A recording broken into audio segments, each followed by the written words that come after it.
sa iyong bulong, aking puso'y sadyang naging.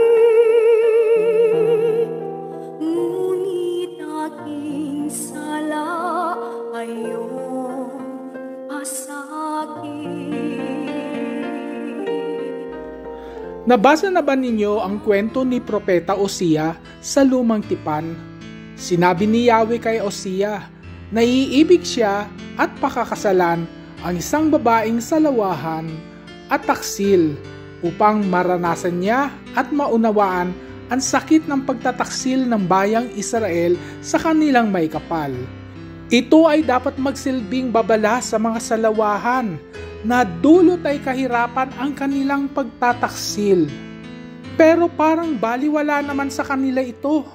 Mas mahalaga pa sa kanila ang panandaliang aliw.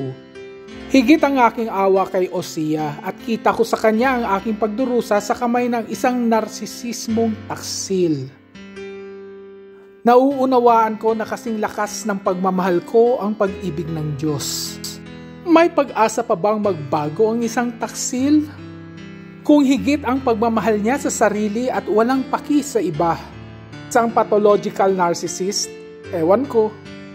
Pero sigurado ako na pinagtibay ako ng katatagan ko at hindi pagtangkilik, pag-iwas sa pagkiling sa isang narsisismo. Hindi ko ito magagawa kung tumigil ako sa panananalig sa Diyos. Siya ang kasakasama ko upang malampasan ko ang pagsubok ng buhay. Iningatan ako ng Diyos.